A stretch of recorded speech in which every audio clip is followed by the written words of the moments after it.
something everybody has followed over the years. There are a lot of mysteries out there. There's no question about it. And this is going to be one of those. People are still making original content about Cooper 50 years later. Once you get sucked in, you can't escape. Who knows when or where another piece of the puzzle could show up. Every few years, someone claims they've solved the D.B. Cooper mystery. And every time, it falls apart under scrutiny. A case that the FBI has referred to as one of the great unsolved mysteries in FBI history. It's also considered one of the greatest unsolved mysteries in U.S. history. But this time is different. The people coming forward aren't researchers chasing book deals. They aren't thrill seekers looking for 15 minutes of fame. They're his alleged children, and they've handed the FBI physical evidence the agency never examined before. So what is this new evidence? On the afternoon of November 24th, 1971, the day before Thanksgiving, a man walked up to the Northwest Orient Airlines counter.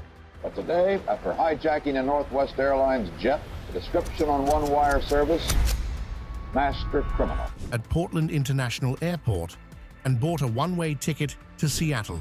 Dan Cooper purchased a ticket with cash for the last leg of the flight, Portland to Seattle.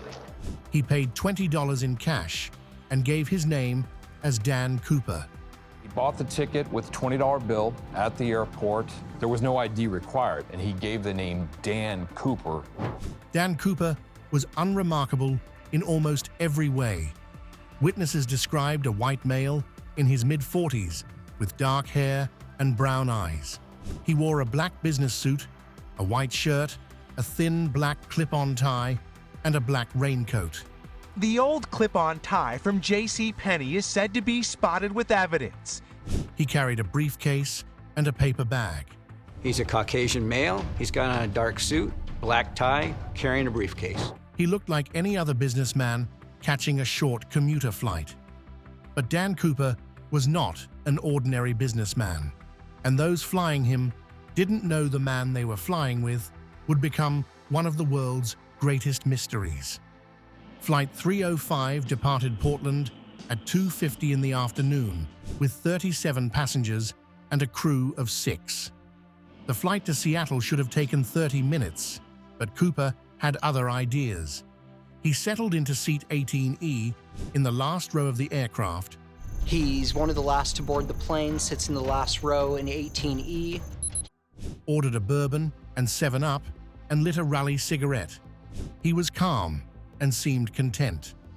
Then, shortly after takeoff, he handed a note to flight attendant Florence Schaffner. She assumed it was his phone number, another lonely businessman making a pass. She had gotten enough of those, and she politely tucked the note into her pocket without reading it. This was a slight interference with what Cooper had planned, but it didn't matter. Cooper knew exactly how to deal with the situation. So, he leaned toward her and said she had better look at that note. He had a bomb. Now, he had her attention, and that note became the most single important thing in flight attendant Florence's hands at that period. The note said he was hijacking the plane. He opened his briefcase just enough for Florence to see what appeared to be red sticks wired to a battery. His demands were straightforward: $200,000 in $20 bills, 4 parachutes, and a fuel truck waiting when they landed in Seattle. For the next 2 hours, the plane circled Puget Sound, while authorities scrambled to meet his demands. The passengers were told there was a minor mechanical problem. They had no idea what was happening in the back of the cabin. Meanwhile, Cooper sat calmly, with flight attendant Tina Mucklow, who had taken Florence's place beside him. He was polite. He ordered another drink and paid for it. He offered Mucklow a cigarette. When she asked why he was doing this, he said only that he had a grudge. He never raised his voice. He never made threats beyond the initial bomb claim.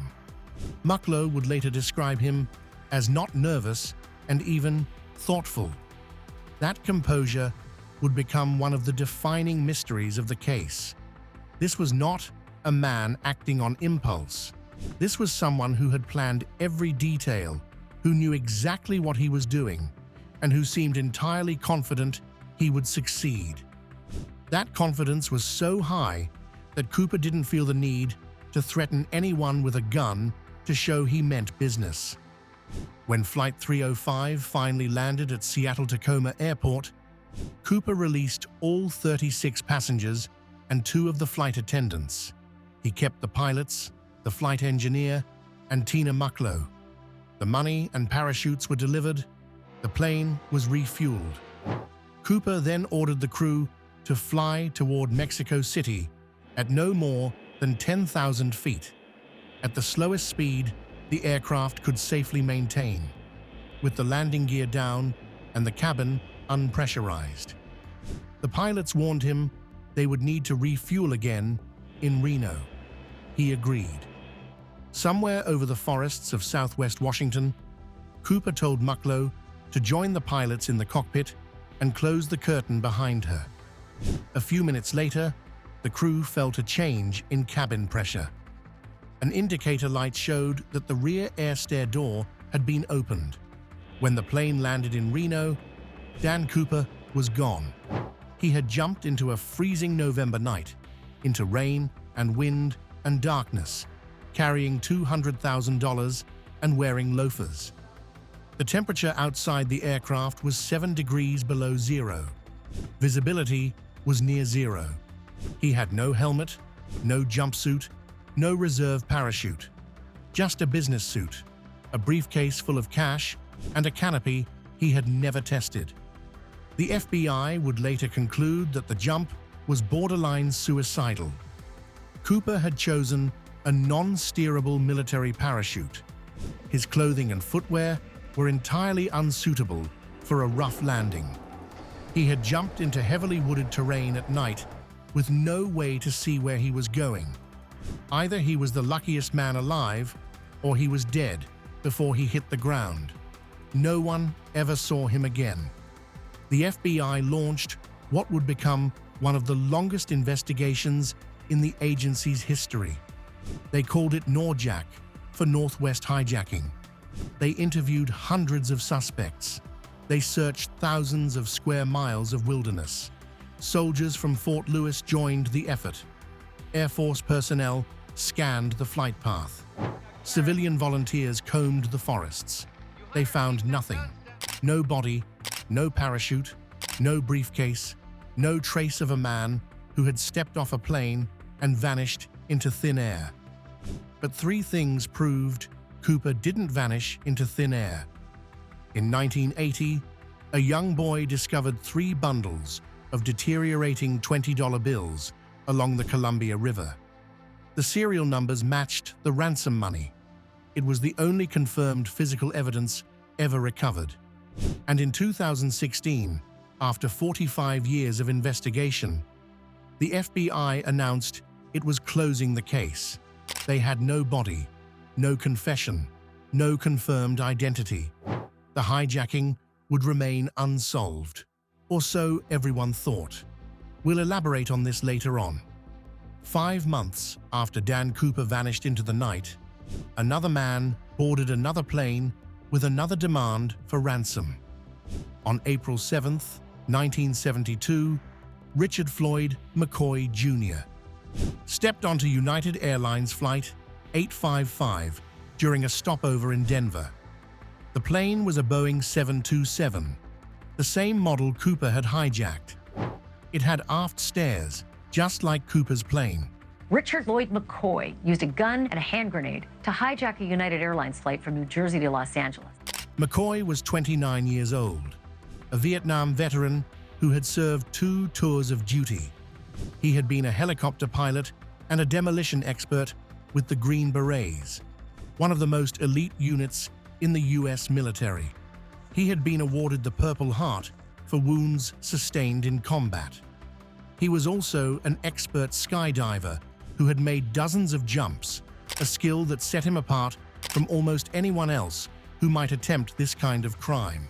In the 1970s, hijacking of planes was quite common, and others like D.B. Cooper and Richard McCoy did it for money. But by 1972, The war hero had fallen on hard times. He was deeply in debt, struggling to support a wife and 2 young children while attending Brigham Young University on the GI Bill. He had dreams of becoming a Utah State Trooper, of building a respectable life after the military. Instead, the bills kept piling up. The pressure kept mounting. And somewhere along the way, Richard McCoy decided that hijacking an airplane was the answer to his problems. 20 minutes after takeoff, McCoy revealed a hand grenade and a pistol. He handed the flight crew an envelope labeled hijack instructions containing typed demands, $500,000 and 4 parachutes. The parallels to the Cooper hijacking were striking. The same type of aircraft, the same demand for parachutes, the same plan to jump from the rear stairs. McCoy had clearly studied Cooper's playbook, but there were differences too. McCoy was more aggressive, brandishing weapons instead of just claiming to have a bomb. He demanded more money, and unlike Cooper, who remained calm and polite throughout his hijacking, McCoy grew visibly nervous as the operation progressed. The plane was diverted to San Francisco, where authorities delivered the ransom and parachutes. McCoy then ordered the aircraft back into the air and bailed out over Provo, Utah, landing near his own home. He made it exactly 2 days. A citizen who knew McCoy called the FBI to report that his acquaintance had recently described a foolproof plan for hijacking an airplane. The tipster knew McCoy was a skilled skydiver. He knew McCoy was desperate for money. He knew McCoy had been talking about how easy it would be to pull off exactly this kind of crime. Investigators matched McCoy's fingerprints to a magazine left on the plane. They matched his handwriting to the hijack instructions. They found a witness at a roadside hamburger stand who remembered selling McCoy a milkshake the night of the hijacking. They found a teenager who said McCoy had paid him $5 for a ride home while carrying a duffel bag. When they searched his house, they found $499,970 of the ransom money stuffed in a cardboard box. They also found skydiving equipment, a typewriter with key impressions matching the type demands, and a pistol. The evidence was overwhelming. McCoy had executed the hijacking flawlessly and then made every possible mistake in the aftermath. McCoy was convicted and sentenced to 45 years in federal prison. His wife, Karen, who had helped plan and execute the crime, was never charged. Court records would later reveal that Karen had been deeply involved. She bought the parachute, typed the hijack instructions, drove her husband to the airport, and helped him recover and hide the ransom money after he landed. But McCoy wasn't finished. 2 years into his sentence, McCoy used his access to the prison dental office to fashion a fake handgun out of dental paste. On August 10, 1974, he and 3 other inmates commandeered a garbage truck and crashed it through the main gate of Lewisburg Federal Penitentiary. McCoy was free, but the FBI weren't about to let him go just like that. 3 months later, the FBI tracked him to a house in Virginia Beach. When agents moved in to arrest him, McCoy drew a weapon. An agent shot him with a shotgun, and thus ended the tale of Richard Floyd McCoy Jr. He died on November 9, 1974, at the age of 31. He never confessed to being D.B. Cooper.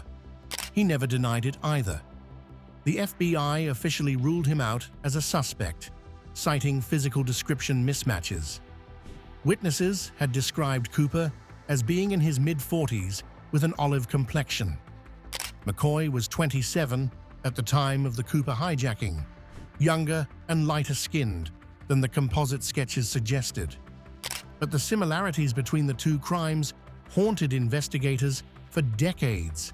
the identical aircraft, the identical escape method, the military precision, the parachuting expertise. Either Richard McCoy was D.B. Cooper, or he was the most sophisticated copycat in criminal history. For 50 years, no one could prove which. Then suddenly, two people could. Richard McCoy left behind a wife named Karen and two young children, a daughter named Shantae and a son named Richard III, who went by Rick. They grew up knowing their father had been a hijacker. That much was public record. What they didn't know, or couldn't prove, was whether he had done it twice. The suspicion lived in the house like a ghost. There were things that didn't add up: timing, skills, opportunity. The way their father had known exactly how to execute a parachute hijacking, as if he had done it before. The way he had the equipment, the training, the desperation. The children noticed details over the years that suggested their father's criminal history might extend beyond the 1972 conviction. But the family didn't talk about it. Their mother Karen was still alive, and the children believed she had been involved in the Utah hijacking. If their father was also D.B. Cooper, their mother would have known. She would have helped him, just as she had helped him in 1972. And implicating their father meant implicating her too. So they stayed silent. For decades, they kept their suspicions to themselves. They watched documentaries about the Cooper case and saw their father's name mentioned as a suspect and then dismissed. They saw amateur investigators claim to have solved the mystery with other suspects. They saw the FBI close the case in 2016, declaring that resources would be better spent elsewhere.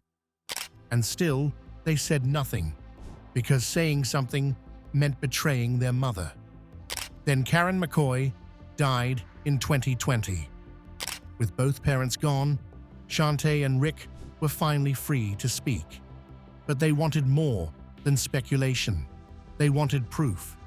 They started going through the family property, through the things their grandmother had kept, through storage sheds and outbuildings that hadn't been opened in years. They found it in a storage shed on the family property in Cove City, North Carolina. And what they found changed everything. In 2022, amateur investigator Dan Grider, a retired pilot who had been researching the Cooper case for 20 years, finally made contact with the McCoy children. He had tried to reach them before. They had always declined. This time, they were ready to talk. Grider had spent 2 decades studying the case, analyzing flight paths, interviewing witnesses, and examining every piece of available evidence. He had produced a series of YouTube videos documenting his investigation. He believed McCoy was Cooper. There was the first one, the D.B. Cooper one, and then the same guy, Richard Floyd McCoy, he went back and did the exact same thing. But he had never been able to prove it.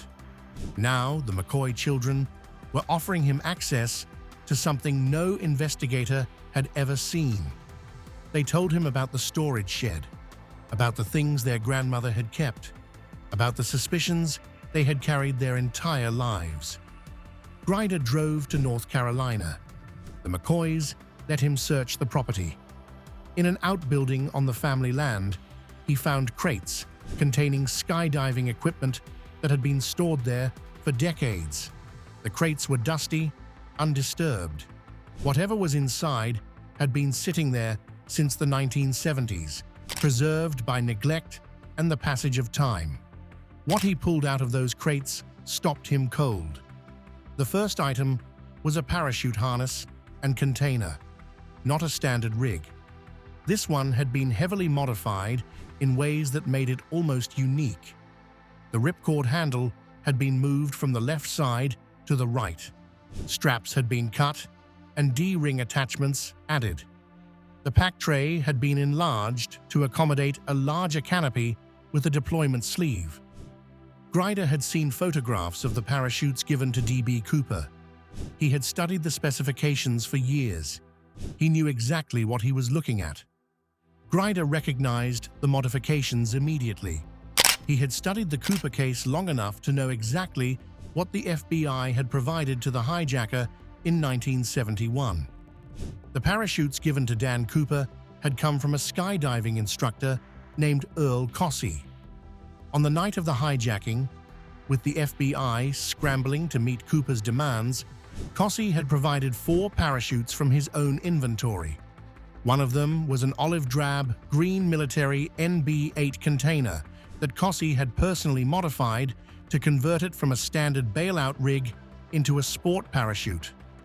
The modifications were extensive and distinctive.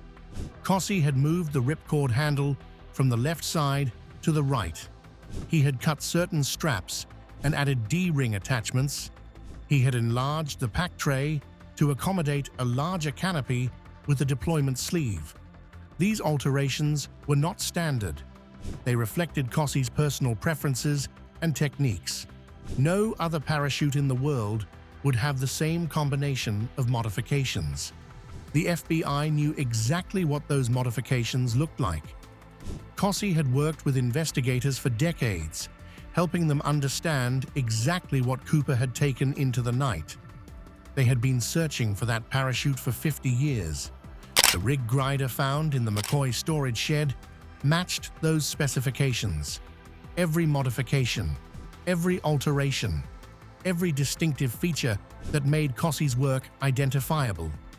Was this enough to prove that Richard McCoy was D.B. Cooper? So was Floyd McCoy a copycat? Or was he the real McCoy? Was he D.B. Cooper, pulling off the perfect crime twice? That rig is literally 1 in a billion, Grider said later. It's as unique as a snowflake. The second item was a skydiving logbook. Shantae had found it among her grandmother's possessions. The entries showed that Richard McCoy had taken a series of practice jumps in the months leading up to both hijackings. The logbook documented training sessions with an instructor named Larry Patterson, who taught McCoy the freefall techniques he would have needed to survive a nighttime jump from a commercial aircraft. McCoy had military jump training as a Green Beret, but that training was for static line jumps, where the parachute opens automatically. A freefall jump from 10,000 feet in the dark, in freezing rain, wearing a business suit, required different skills. The logbook showed he had acquired them. The third piece of evidence was more circumstantial, but no less significant. The timeline matched. McCoy had the opportunity. He had the skills. He had the financial desperation. And he had proven, 5 months later, that he was capable of executing exactly this kind of crime.